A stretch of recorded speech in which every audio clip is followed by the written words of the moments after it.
नमस्कार बंधुगण केमन आছেন सबाई मंडल ब्लग्स चैनेले आपनादेर सबाइके स्वागत जानाई। आज के आपनादेरके Christmas special palm cake recipe करे देखाबो। तार जोन्नो किछु आमी ड्राई फ्रुट्स छोटो छोटो करे कुचि करे नियेछि, जेमन काजू, किशमिश, चेरी, आमंड और टूटी फुटी। एबार एगुलोके कमला लेबुर रसे भिजिए राखते हबे। तार जोन्नो दुटो कमला लेबू निलाम, निये जुसारेर साहाज्ये एर जुसटा बेर करे निलाम। तारपर छाकनीते छेके निये এই দেখুন আমার হাফ বাটি মতন রস হয়েছে। এবার এর মধ্যে ড্রাই ফ্রুটসগুলো সব ভিজিয়ে রাখবো। এই ড্রাই ফ্রুটসগুলো 6 থেকে 7 ঘন্টা বা একদিন ধরে এটা ভিজিয়ে রাখে, তা আমি এখানে 3 ঘন্টা ভিজিয়ে রাখবো। আমি ইনস্ট্যান্ট পাম কেক তৈরি করছি। এবার এটাকে সরিয়ে রেখে যে পাত্রে কেকটা বসাবো সেই কন্টেনারটাতে প্রথমে তেলটা বুলিয়ে নিলাম। তারপর একটা সাদা কাগজ বা যে কোনো পেপার একটা চিটিয়ে নিয়ে তলাতে আর এর কিনারাতেও একটু তেলগুলো বুলিয়ে নেব, যাতে কেকটা পরে সহজেই উঠে চলে আসে।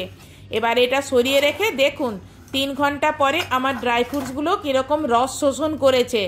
দেখুন ফুলে পুরো ডবল হয়ে গেছে, সব রস শোষণ করে নিয়েছে। কত সুন্দর! এই রকম কিন্তু আপনাদেরকেও এতটাই রসটা যেন শোষণ করে এই অবধি কিন্তু আপনাদেরকে অপেক্ষা করতে হবে। এবার যে বাটারটা ইউজ করব সেটাকে নরমালে আনার জন্য জাস্ট একটু গরম করে এটা সরিয়ে রেখে দেব। এবার একটা ফ্রাই প্যান বসাবো চিনি ক্যারামেল করার জন্য। তার জন্য হাফ কাপ মতন চিনি নেব, দিয়ে গ্যাসটা সিমে রেখে এটা ছড়িয়ে কিছুক্ষণের জন্য অপেক্ষা করব যতক্ষণ না ক্যারামেল হওয়া শুরু হয়। ক্যারামেল হওয়া শুরু হলে তারপর এটা আস্তে আস্তে করে নাড়তে থাকবো, দিয়ে পুরো চিনিটা কিন্তু ক্যারামেল করে নেব। চিনি পুরো ক্যারামেল হয়ে গেলে 1/4 কাপ জল একটু একটু করে দিয়ে এটা ঠান্ডা করে নেব, দিয়ে এটা মধুর মতন জিনিসটাকে তৈরি করে নেব যাতে না চিনিটা জমাট বাঁধে। এবার এখান থেকে নামিয়ে কন্টেনারে ঢেলে ঠান্ডা করে নেব। এবার একটা গরম মশলা তৈরি করব। তার জন্য দারচিনি, লবঙ্গ, এলাচ, গোলমরিচ, একটুকু জায়ফল, আদা গুঁড়ো আর 1 চামচ চিনি দিয়ে এটাকে গ্রাইন্ডারে গুঁড়ো করে নেব। এই দেখুন ক্যারামেল চিনিটা কিরকম মধুর মতন হয়েছে দেখুন। এবার এর মধ্যে 1/4 কাপ বাটার দিয়ে এটাকে ভালো করে গুলিয়ে নেব। দিয়ে তারপরে এর মধ্যে 1 চামচ ভ্যানিলা এসেন্স আর লেবুর জিস্ট দিয়ে এটাকে ভালো করে গুলিয়ে নেব। এবার চালুনির সাহায্যে 1 কাপ ময়দা, 3 চামচ মিল্ক পাউডার দিয়ে এটাকে চালুনির সাহায্যে চেলে চেলে এর মধ্যে দিয়ে দেব। এবার এটাকে রাউন্ড অ্যান্ড কাট পদ্ধতিতে ভালো করে এটাকে মিশিয়ে নেব। এবার এতে আগে থেকে তৈরি করে রাখা মশলা 1 চামচ দিয়ে ভালো করে এটাকেও মিশিয়ে নেব। এবার এর মধ্যে সোক হওয়া যে ড্রাই ফ্রুটসগুলো ছিল সেইগুলো এবার ঢেলে এর মধ্যে মিশিয়ে নেব। এর ব্যাটারটা একটু গাঢ় গাঢ় হবে, কেননা পরে এই ড্রাই ফ্রুটসগুলো থেকে আবার জল রিলিজ করবে।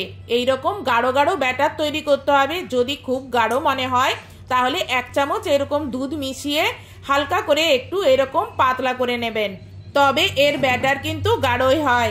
এবারেতে 1 চামচ বেকিং পাউডার, 1/4 চামচ বেকিং সোডা আর 1 চামচ ভিনিগার দিয়ে এটাকে অ্যাক্টিভ করে একটুক্ষণ মাখিয়ে নিয়েই সঙ্গে সঙ্গে এটাকে কন্টেনারে ঢেলে নিতে হবে। দিয়ে তারপর এটাকে মিলে নিয়ে বা উপরটা প্লেন করে উপরে আবারও কিছু ড্রাই ফ্রুটস ডেকোরেশন করলাম, যেমন কাজু, টুটি ফুটি আর আমন্ড। পাম কেক আসলে ড্রাই ফ্রুটসে ভরপুর কেক, সেই জন্য ভেতরেও যেমন ড্রাই ফ্রুটস দিয়েছি তেমনি বাইরেও ওপরে ডেকোরেশনও করে দিলাম ড্রাই ফ্রুটসে। এবার এটাকে বেক করতে নিয়ে এলাম আমার প্রিহিট করে রাখা ওভেনের মধ্যে। প্রথমে ওভেনের ভিতর লোয়ার র্যাক রেখে তারপর কেক টিনটা ওর উপর রেখে দেব। রেখে দিয়ে কনভেকশন মোডে 180 ডিগ্রি সেন্টিগ্রেড তাপমাত্রায় 30 মিনিটের জন্য বেক করব। আজকের ভিডিওটা বা রেসিপিটা আপনাদের যদি ভালো লেগে থাকে তাহলে ভিডিওতে লাইক আর নতুন নতুন ভিডিও পাওয়ার জন্য আমার চ্যানেলটি সাবস্ক্রাইব করবেন।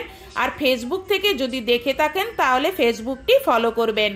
এই দেখুন আমি স্টার্ট করে দিলাম 30 মিনিটের জন্য। 30 মিনিট পরে এটা দেখুন ফুলে ডবল হয়ে যাবে। 30 মিনিটে যদি না হয় আরও 10 মিনিট দিয়ে এটা বেক করে নেবেন। এবার সেন্টারে কাঁটা ঢুকিয়ে আপনাদের দেখাচ্ছি। দেখুন আমার কিন্তু একটুও কিন্তু কাঁচা নেই। এবার এটাকে ঢাকা দিয়ে কিছুক্ষণের জন্য ঠান্ডা করব।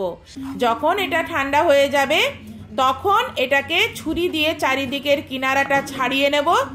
তারপর এটাকে একটা থালার উপর উবুড় করে এটাকে উল্টে নেব। দিয়ে একটু হাতে করে টোকা মারলেই এটা কিন্তু খুলে যাবে। এবার এর কাগজটা সরিয়ে, ওয়াও দেখুন কত সুন্দর হয়েছে। আমার কিন্তু টুটি ফুটিগুলো কিন্তু নিচে নেমে আসেনি, এই জন্যে বলেছিলাম ব্যাটারটা গাঢ় করতে হবে। এবার একটি এর উপর প্লেট রেখে উল্টে নিলেই এটা সোজা হয়ে যাবে। দেখুন কত সুন্দর, ওপরে ফ্রুটসগুলোও কিন্তু একটুও নিচের দিকে ডুবে যায়নি, দেখুন সব ওপরেই আছে। এবার একটু 1 চামচ মতন মধু নিয়ে ওপরটা একটু গ্রিজ করে নেব, তাহলে এর মধ্যে একটা চকচকে ভাব এসে যাবে। আজকে কেকটি আর কেটে দেখালাম না, এটা অন্য জায়গায় নিয়ে যাব, ওপর থেকেই টিপে আপনাদেরকে দেখাচ্ছি। দেখুন কতটা নরম হয়েছে।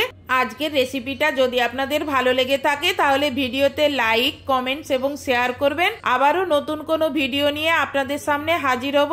আজকের মতন এখানেই ভিডিওটা শেষ করছি। বাই।